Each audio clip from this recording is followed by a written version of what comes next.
Thank you all. Hello, welcome to the 8th Annual HealthForce. I am Brian Kegley and I work for the Health Collaborative. And we are happy to be hosting the HealthForce event today. And this is for you guys. This is an event because you are the future of healthcare. You're the pipeline of healthcare workers that we need to keep me safe when I get a lot older. So our goal here is to give you an opportunity to explore some of the different healthcare careers and ask questions about whatever you might need to know to focus on what you're going to do in the future. But before we get started, I do want to take a quick moment again to thank our presenting sponsors, Ohio College Tech Prep and Butler Tech, thank you. And our supporting sponsors, Cincinnati State Healthcare Management Group and Great Oaks. So thank you for your extra time and attention and investment today. And another thank you to our exhibitors. These guys have taken time out of their day to bring you some swag and help you get the opportunity to ask questions about your future in healthcare. So we're really excited to have all of you here today. So why am I up here today? Well, we're going to have a panel discussion. So we have 5 different individuals plus myself who are going to talk a little bit about our experiences in healthcare. And importantly, we want you guys to ask us questions. So I have a couple of pre-planned questions for the group, and then we're going to open it up to the audience. So be thinking of those questions. Ask us whatever you need to ask. So we're going to talk a little bit about ourselves and our careers for about 20 minutes, and in 20 minutes we're going to give it back to you. You're the reason we're here. As you came in the door, you were given a bag that comes with a passport. So when you go to the different exhibitor stations, you're going to want to get a stamp. At the end of the day, you're going to turn those in or show those for registration. They're going to be available for a raffle. There's some cash card giveaway. And with that, we have an amazing panel of people here. We have people at different points in their career. We have disciplines from mental health, occupational therapy, nursing, medical practice, and pharmacy. And we all have different points of view. We are all in different places in our chosen healthcare career today. And we all have interesting stories. So with that, how the panel discussion is going to work, I am going to lead with a question. I will also answer that question because I get to go first. And then we'll hand it off and have everyone on the panel answer the same question. Once that's done, we'll turn it over to the audience. Sound like fun? So we're going to make it fun. We're going to make it fun. So, first question we want to answer is, what is your job? What is your job? And what is the path that led you here or where you are today? So for myself, I mentioned my name is Brian Kegley. I am a registered nurse. I work for a company called the Health Collaborative. What I actually do is clinical analytics. So I segued from a career in direct patient care from the ICU into somehow staring at spreadsheets all day. It's a weird transition. How did I get into nursing? I will tell you that your path into healthcare doesn't always have to be a noble calling. Mine sure wasn't. I'd been laid off twice. And I was reading through the newspaper, an actual newspaper, real paper, and real classifieds a long time ago. And nurses didn't seem to be getting laid off. And that's how I started. It was as simple as that. I needed a job. Eat the microphone. Yeah. It is orange flavored.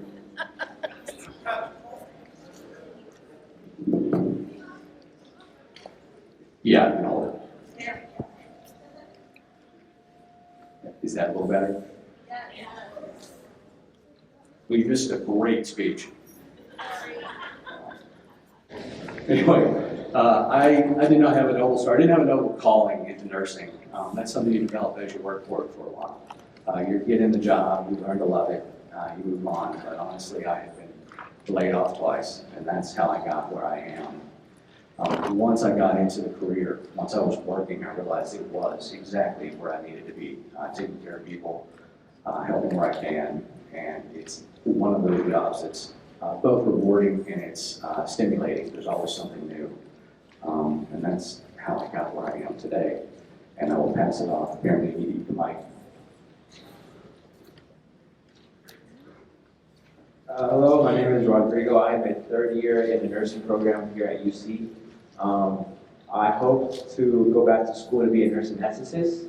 The reason why I got into nursing is I have an older brother who is also in nursing. He ended up switching majors, but he really inspired me to just follow him. And as I started going through my classes, I really enjoy nursing. Just taking care of patients is like a passion I have. So, yeah. Hello, my name is Lenine, and I'm an occupational therapy student at Xavier University. I'm in my last year. How I ended up in occupational therapy was I knew I wanted to go in the health field, but I didn't want to be a doctor or a nurse. So occupational therapy seemed like a great combination of psychology, which I love, but also like helping people. So yeah, that's how I ended up where I am. Hello, my name is Chelsea Schultz. I'm an advanced certified pharmacy technician, and I am the quality coordinator for Kroger Health. Definitely got into pharmacy because that's what I grew up loving Kroger, so I knew that was a great fit for me and where I wanted to start. So started out in retail pharmacies and kind of moved my way up, and now I'm at Kroger Health General Office, and I have been with Kroger for 15 years.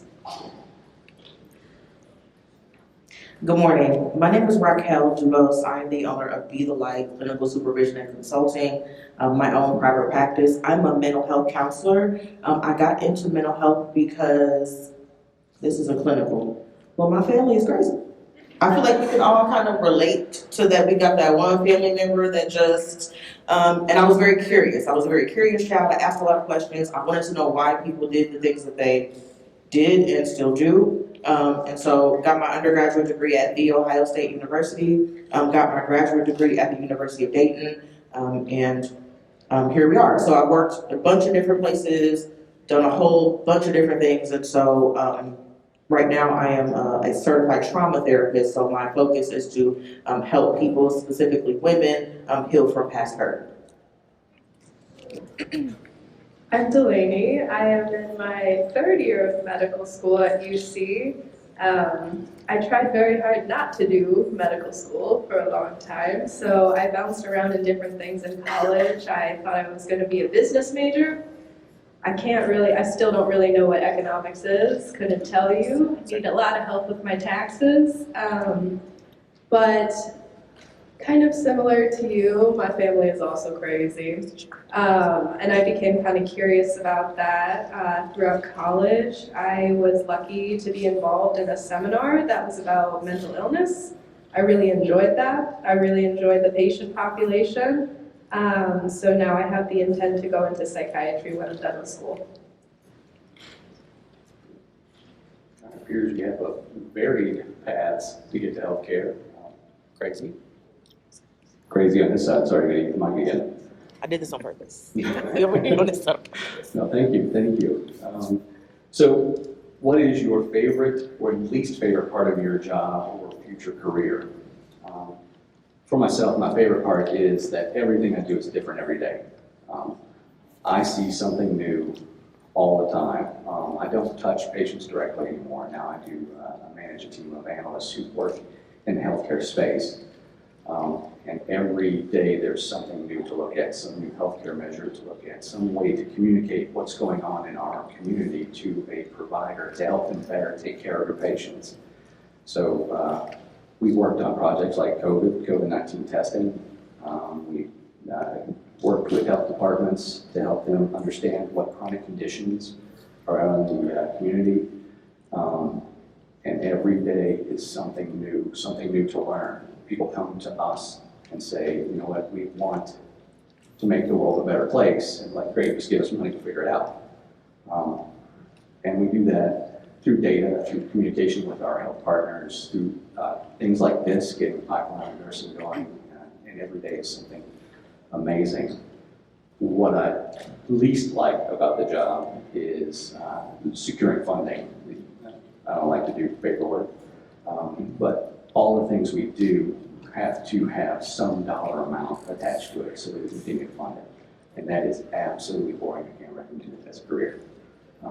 But the healthcare portion, the learning, the constant care for patients, it's really phenomenal. So for me, like the best part about nursing would probably have to be like the interaction with patients, because sometimes you get like a super sweet old lady who just loves talking. She just tells you about her grandchildren, and then you're in the patient, you're like the entire day, it's fun. But then it's also a negative because sometimes you get like a grumpy patient who's just throwing stuff at you and tells you to get out of the room. But yeah. The best part about being an occupational therapist is that you can literally work anywhere because everything is different for every client / patient, so you get to be creative, and that's the best part. The worst part is people will confuse you for physical therapy, so you have to explain yourself every single time. I think my favorite part of as a pharmacy technician would just be the variety of things that I'm able to be a part of. It includes like documentation, helping the pharmacist, helping our patients, so that way they can live their best life. Okay. I think my favorite part about being a mental health counselor is helping people, of course. I also love being able to see people go from a certain place in their life where they felt like they didn't have hope and get to a place, hopefully with my help, where they have hope for the future. Sometimes I have a session and I'm like, I don't know what I said, I don't know what I did. And then the next session, they're like, oh, Mr. Hale, that was great. Like last week, I really thought about what you said. I'm like, oh, okay. So my favorite part is when things click for people, when people really start feeling like, okay, I can do this. This can be different for me, especially for folks who have been victims of trauma, right? When people have been traumatized, there's a lot of hopelessness and feeling like things aren't going to get better. And so when people are able to see that things can get better, that's definitely my favorite part. My least favorite part, documentation. It's terrible, it's horrible, I hate it.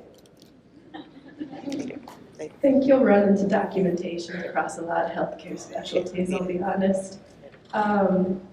Favorite part about just medicine in general, I think, is just counseling patients. I think there's a lot of power and fulfillment and kind of using what you've learned over many, many years to kind of appreciate where a patient might be at in their lives and translate what you know into something that's really understandable and something that is really applicable to their lives. And then there are some obvious negatives, right? So I've been at school for a long time. I already went to undergrad, so I'll have the rest of medical school. So I'm in my 3rd year. There's one more year after this. And then residency, where you are getting paid, but you are still working long hours and in many ways are still a student. And documentation, I already do that now. It's not great, but it's there. All right, and what skills do you recommend someone have, or what things do you think would eliminate someone from being good at their job, or what you want to do in your career? So what I've discovered working with new nurses, precepting them, and just being out in healthcare in general is one of my favorite things to see in a nurse or any healthcare worker is curiosity. You have to ask questions. The worst thing you can do as a healthcare worker is just assume you know everything, because no one can know everything. There's a lot of resources out there. So be curious, ask the questions. If you have thoughts, voice them. Healthcare is evidence-based. Someone's got to be out there looking for answers. So someone's got to have the questions first, and we need that to be everyone. Organization would be another key element. Like if you need to be organized to do anything in healthcare, because a lot of times it's chaos. So putting order to chaos, finding a way to understand, map, and put things in place. When things all fall apart, all you can rely on is your organization and your ability to ask questions. So like going along with what Brian said, like communication is probably a big part of it. Just asking questions, making sure you're communicating with like the other people around you, like whether you're a nurse or a doctor. Just making sure everyone is up to date with the new information, stuff like that. And teamwork, same thing. And adding on to that, being flexible and open-minded will go a long way. I was gonna say both of those things. It's like they're really important. I think as a pharmacy technician, just getting in like in the door, and then just working it for that experience is like the best thing in terms of like getting ahead and going to that next position. Especially like in the retail space, it's just so important, and we meet so many people there. The flexibility for sure, healthcare was always changing, so just making sure that you're keeping up to date with different, laws and things like that, and then communicating with your leaders just to make sure that we're all doing the same thing the same way. So I think as a mental health counselor, the skills that you have to have is number one, like Brian said, to be curious. That is our role as a counselor, is to ask the right questions, open-ended questions, so folks feel like they can explore what's happening or what has happened to them. I think that a skill that you should, what would eliminate you? If you don't like hearing people's problems. Yeah. If you don't want to hear people talk about their problems, if you don't want to sit with people in awareness of what they have going on, you're going to hear a lot of ill stuff. It's hard. It's real hard. It can get really hard. As much as it's difficult, it's also very rewarding. But you also have to be willing to kind of ride the roller coaster with your clients. You also have to be okay with knowing that that one person out of 100 may feel like you helped them, right? As long as you feel like you can help one person, that has to be enough in a helping profession. Otherwise, it's going to be super thankless. You're not going to feel like you're being rewarded. You're going to get burned out very easily. Skills that you have to have also is like time management. Again, with documentation, I hate it, but it's necessary, right? So if you don't write it down, it didn't happen. That's like healthcare across the board. So you have to be able to be organized, manage your time effectively. What would eliminate you if you want to be rich out the gate? Nope, not in mental health. It's not lucrative. The pay is terrible, but that's not really selling you. But the pay is not great, but that's not the focus. The focus is that we're here to help people, and you can get there, right? Just not out the gate. You have to work really hard. You have to get to a place where you want to, expand your expertise and be able to, be more, paid appropriately. That's a systemic issue. That's not y'all. But I think that, that it has to be worth it, and it is.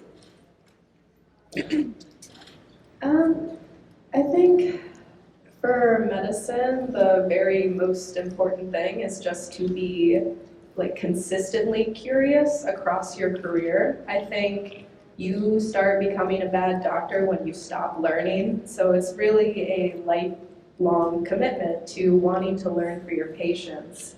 If, for example, when I was starting college, immunotherapies for cancer didn't even really exist, and now it's a standard of care. So if you stop learning, you will fall behind in your knowledge base and not be able to offer the best treatments for your patients. And realistically speaking, it can be a really good life. It can be really nice to help those patients in the ways that you can. You see a lot. You see a lot of situations where you will sometimes become or feel like you're counseling them in their lives, and whatever barriers they're facing at that moment, just meeting them where they are and being able to kind of overcome that with them is a really great feeling. There are some obvious challenges though. So like I said before, school is long. So realistically speaking for you all, you have to kind of consider, what do I want? What is the most important thing to me? I have people in my class who this is their second career. So there are people who were nurses, who were mental health techs, all kinds of careers, but they felt like they wanted to learn more. They wanted to keep going. They wanted a deeper understanding of maybe some of the science that is behind a lot of the treatments and the drugs that we give, and that's why they ended up in my class. Things that, I don't like saying eliminate, but things that might discourage. You have to be independent. So during school, nobody is checking up on me. I don't have homework. I have exams, and I'm expected to know a certain amount of things to pass said exams. So you kind of have to have that internal locus of motivation and control in your life that you want to learn, and you're able to kind of have that discipline on a daily basis. Yeah. Can I add one more thing? Yeah, of course. Okay, one more thing. I think, so when I first started When I started graduate school, and people had told me like, oh, you're like, you could be a therapist, you love giving advice, and you give great advice, and you listen really well. And then the first class that I took in graduate school, they said counselors don't give advice. So if you think that counseling is giving advice, it's not that. That's not our job as counselors. So that might deter you, because if you feel like you can tell people what to do, that's not what I do. Not at all. Because if it goes wrong, then you're gonna blame me. Why would I tell you what to do? So I think just being able to understand that our job as counselors is to guide clients, like walk alongside them in their journey and not lead them in their journey. Excellent, thank you. So now is the fourth part where we're going to open it up to you guys. I'm sure you have some questions for anyone here on the panel or all of us. So either raise your hand, walk on up here. I'll hand you a phone.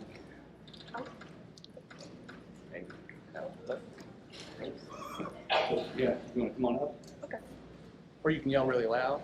I can yell really loud. Yeah, or you can use the mic. Yeah, it's fine. Hello.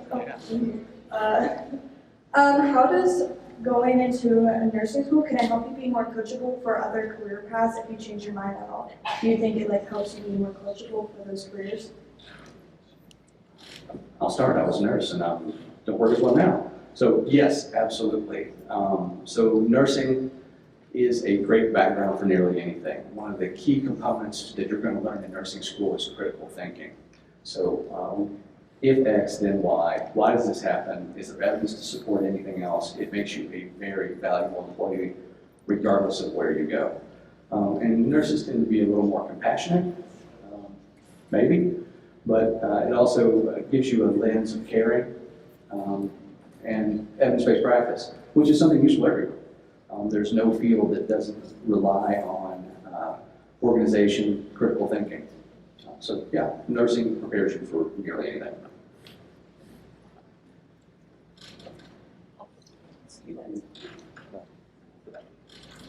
So like one of the great things about nursing is that there's so much more stuff than just like patient care. Like if you want to just, like for me, I want to go back to anesthesia, be a nurse anesthetist. So I can go and use my nursing background and just further my education. Or if I just want to get my BSN and just work with patients, or I can go outpatient. So I think there's just so many opportunities you can do with nursing.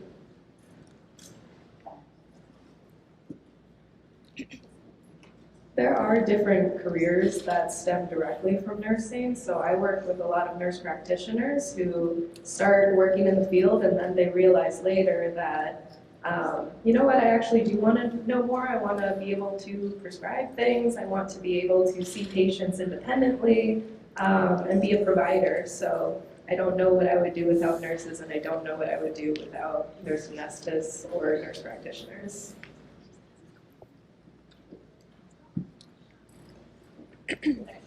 Next question. What would I have to do to get a work in emergency or trauma care? What would you have to do to get to work in emergency or trauma care? College, what would I have to take? Nursing's great. There's a few other things you can do. I actually worked as an EMT in an emergency department. So I was an EMT before I was a nurse. And that is a great way to get in there. As I was an EMT, which is an emergency medical technician, I discovered that I get violently car sick. So I was the sickest person we transported anytime I was in the back of the ambulance. So I ended up working directly in an emergency department. But there are paths within most nursing schools that let you choose a little bit. You're a special or a generalist when you come out, and you just kind of look for clinical or internships within emergency departments, or if you get one in an ICU or something like that, that really is really helpful. There are paths.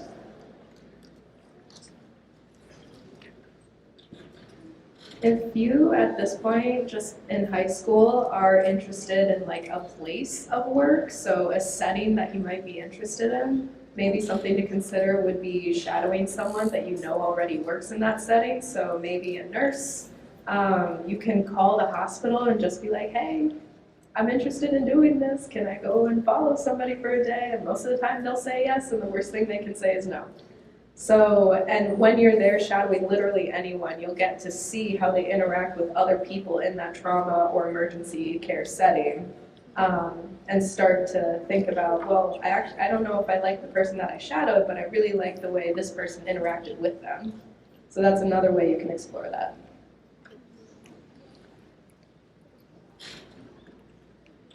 Just going off of what she said, the other great thing you can do as well is shadow different type of healthcare providers in the ICU. As an occupational therapist, you can also work in ICU. So yeah, there's so many. Hi, I'm Rachel. I'm from Woodhubbies, and I want to know what's the greatest need in nursing today. I'm Rachel. I'm from Woodhubbies, and I want to know what's the greatest need in nursing today. What is the greatest need in nursing today? We need more of them. There are, in the news today, out west, there are actually strikes going on for nurses. There aren't enough staff to keep patients safe. So having more nurses, more qualified nurses in the field would certainly help. As a step one. And making sure that nurses work to the top of their licensure too. So we have a lot of nurses who may not be doing everything they can do within their license. So working towards the top of that is you learn more of that when you're in school. But yeah, we can certainly need more of them. I'm Caroline from Lakota East, and my question is have you ever made a mistake or failed to get something right, and what did you learn from it? My question is have you ever made a mistake or failed to get something right, and what did you learn from it?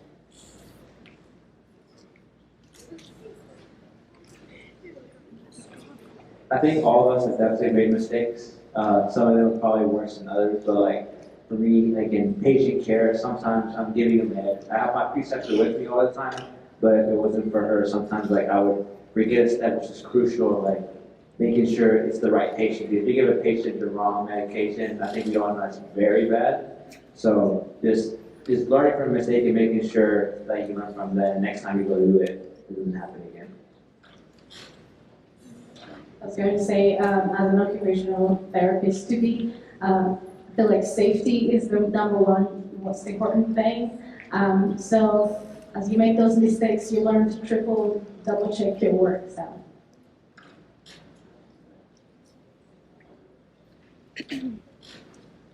I think you're just going to make mistakes. Whenever you're in clinical healthcare, you're going to miss things, you're going to be tired, it's going to happen. So it's really more about what you end up learning from it. So a mistake could be anything from, giving the wrong medication, administering it at the wrong time, calling somebody by the wrong name because you didn't read the chart because you were too busy. Don't do that. And it's really more about what you learn. So obviously, don't do it again, communicate it, but also when you think about, the opportunity for self-blame and the kind of dangerous thought patterns, I think blaming yourself and just kind of internalizing that is really a one-way ticket to burnout. So use it as an opportunity to lean on other people on your team who can support you, because you will most likely be on a team in some way, shape, or form. And then just use it as an opportunity to grow. So having that mindset of, it's not, I didn't do this, I did this thing, but I'm going to learn from it. I did not do a terrible thing. Nobody died. And you go on. I would say as a student, a mistake that I made was putting way too much pressure on myself to have it all figured out, especially as a student. As an intern, and I had great supervision, so my supervisors were really good about being no, you're still learning. You don't have to know it all. It doesn't have to look a certain way. Every client is not the same. You have to approach each client the way that meet them where they are. And so I think that's something that I probably still do, which is put too much pressure on myself, and like you said, getting into those negative self-talk patterns. But I think it's something that you continuously learn. And someone else said, we're always learning. So I think just being open to that is super helpful to make sure that you aren't putting so much pressure on yourself. And that mistakes happen. You're in healthcare long enough, you're going to make a few. Don't make two. Don't make the second mistake not be accountable for it.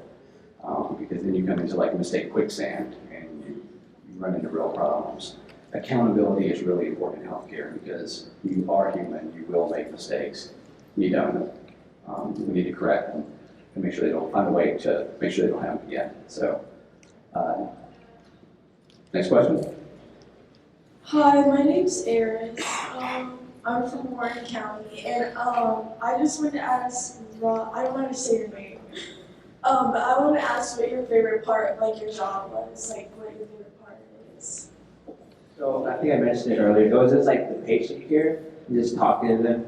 Because some of them just give you their whole life story, and you just like with your patients sometimes, and it's just like a great feeling, knowing that not only are you taking care of them and making sure that they get better, but you're actually forming a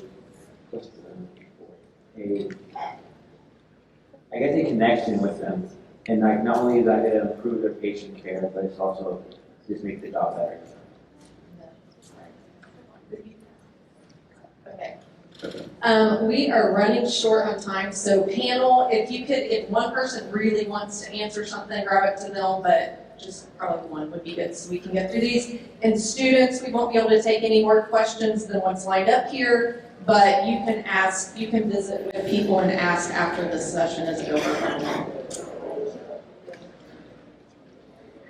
My name is Natalia, and I'm from Live Oaks. And this is a question for like all of you guys. From like start to finish, how long is it going to take like for you guys to like after residency and stuff like that actually get it? So how many years in school did it take you? I went to undergrad for 4 years at Notre Dame. I went to UC for medical school. That's another 4 years. Residency really depends. It is kind of your first job. It's going to depend on what kind of thing you want to do. For me, it's psychiatry, which is 4 years, which is kind of the minimum, 3 or 4 years minimum, and then the maximum if you want to do something crazy like neurosurgery. Don't know why, but if you wanted to, that would take about 7. So all in all, 4, 4, and 4 from undergrad and up.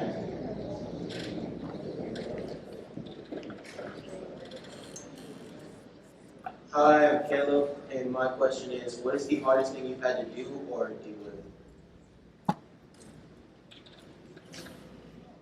I worked in ICU, so I watched a lot of very sick people die. So one of the hardest things you'll ever have to do, or I ever had to do, was actually unplug patients. And in the family, deal with families. You know, being compassionate with the family, helping them understand what's going on. Physically, it's not hard. There's an emotional toll. Most days aren't like that. But yeah, it can be hard.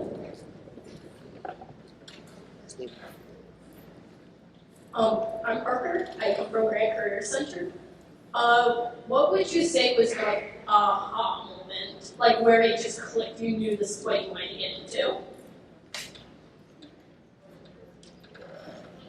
I think I've had a few, but I think the first one, oh wow. Dang, that's a good question. Okay, let me think. The first aha moment that I had was definitely as a student, again, where I was putting way too much pressure on myself, and I had a client come to me and say, no, like I took what you said, what we talked about, and it helped me be better in my life. It helped me have better boundaries with my family. It helped me to not be so hard on myself when I'm trying to go back to school or go back to work or something to that effect. So I think just being able to know that me being present for people is a really kind of a big deal, and that it also is way more powerful than I thought it was.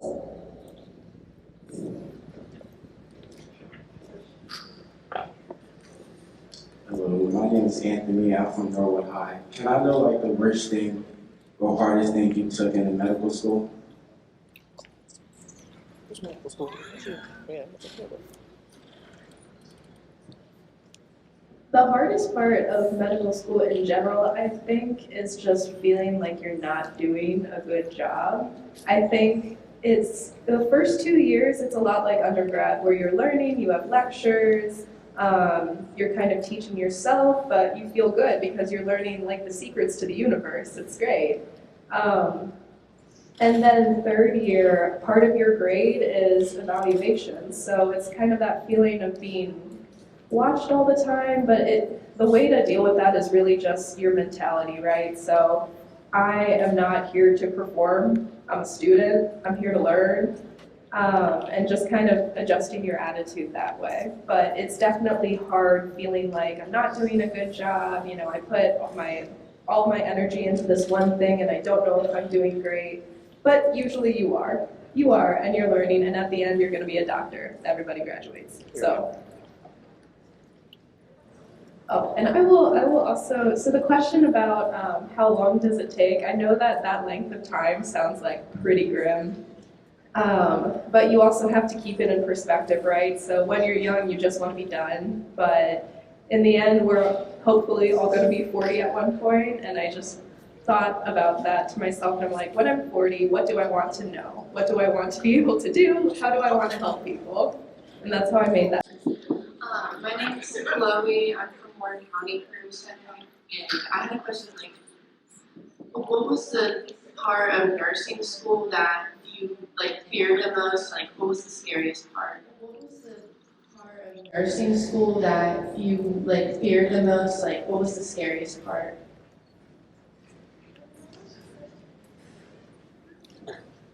So I think it was just transitioning from high school to college courses and just figuring out a study pattern, because like the study pattern I had in high school didn't work for me in college. So like I remember my first couple of exams were very difficult for me, and I thought I wasn't going to be able to pass my classes. I was going to fail nursing school. But you learn as you go on, like what pattern works for you and how to study, which is Hi, I'm Riley. I got a loved one. What is like your absolute like worst thing you hate about your job? Hi, I'm Riley. I got a loved one. What is like your absolute like worst thing you hate about your job? Paperwork. Terrible. One word answer, it's paperwork. And my question is becoming an EMT. Hi, my name is Zoe. I'm from Warren County. And my question is becoming an EMT and positioning into a paramedic, would that be a stable I would explore. or would you recommend starting with that and then exploring other fields as well? I mean, I would explore everything, but yeah, EMT paramedic is a great transition. And honestly, they're a lot of fun. They're great jobs to have. You're going to be busy. If you like adrenaline, it's going to be there. But yeah, I would like you to always explore your career. Hi, I'm Diana Aldridge, and I'm from Warren County Career Center. And my question I'm Diana Aldridge, and I'm from Warren County personal responsibility that And my question is, when taking into account personal responsibility that you feel when dealing with patients and how you feel personally when taking care of people, how do you compartmentalize those feelings and make sure that those don't override like your rational thinking? Oh, that's a bar. That's a good question. I would say, especially as a counselor, you know, for a lot of mental health professionals, we get into it because of family experience or our own experience with mental health challenges, and so it can be really hard to be present with folks who may be dealing with things that are similar to yours, right? So, real quick self-disclosure, my mom passed in January 2020, my grandma passed in April 2020. And right after my grandma passed, it felt like every person I saw in session or for an assessment, like was going through grief and like everyone's story was so similar, and that was really, really hard. And so I think for myself, I'm a therapist, I also have my own therapist. I don't know if some schools require that or if it's mandated. I know for at UD, it was strongly encouraged. It wasn't mandated, but it was strongly encouraged to have your own place to put things, because as a counselor, you hear a lot, you absorb a lot. You know, I've worked with children before, worked in foster care, so it's just hard not to take a lot of that home with you, especially when you got your own stuff going on, because we're human first, right? So I think being able to have a place to put it, so having great support, having your own therapist is very, very helpful. I also think just taking care of yourself, right? I'm a huge proponent of self-care. I talk about it with people that I supervise, I talk about it with clients, I talk about it with colleagues, whoever. It's such an important piece to be able to learn how to take care of yourself, because it can really burn you out very I'm quickly. Trevor Stanfield, and I'm from Leavenworth, and I think I'm our last question today, but I would really love to get two different perspectives. Okay, hi, I'm Trevor Stanfield, and I'm from Leavenworth, and I think I'm our last question today, but I would really love to get two different perspectives from like a nurse and then a doctor. of like how your actual like patient care differs. So like your like face-to-face differs, you know? You'd think that wouldn't be a complex question, but for the most part, a nurse is a doctor's hands. We take orders, we do what we're told, but that's not all of it. You do the assessments, you're also the doctor's eyes and ears. So we write it down, we evaluate it, we assess it, we give it to them, and certainly when they're brand new doctors, we tell them what to do. Which is like right now. I get told what to do quite a lot.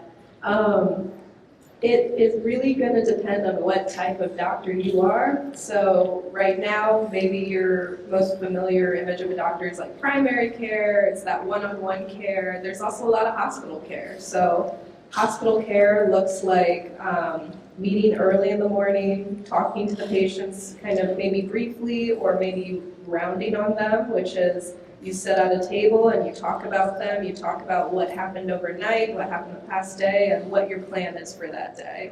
And that's your medical plan. So what medications are we doing? What kind of therapy do they need? Do we need to consult OT? Do we need to have one-on-one nursing care? Do we need nurses to teach them something before they're discharged home? And then outpatient one-on-one care can be a lot more intimate. So you can have anywhere from like 15 minutes to really an hour to talk to somebody and figure out how to have that sort of therapeutic alliance with the patient, kind of understand their needs first. Because if you don't get a full picture of who they are as a person, then your medical plan isn't going to work. And in that outpatient setting, a lot of the time, the nurses will help us kind of just enact the plan. But there is a lot of things that we miss out on in the hospital especially. So in the hospital, I'll write orders for something to be done, something important. They need an infusion, they need fluids. But while those things are happening, while those nurses are carrying out that job, we kind of sometimes in the hospital miss out on that one-on-one, just kind of passive interaction where they do talk about, you know, their grandkids or what they're looking forward to or something really traumatic that happened to them. So no matter what you are in healthcare, you are going to serve as like a sense of support for whatever patient you're taking care of. But it does look a little bit different depending on where you are. Some fantastic questions, so thank you. Again, we're going to wrap up the panel and let you all get back to your exhibits. Again, keep asking questions, collect some swag.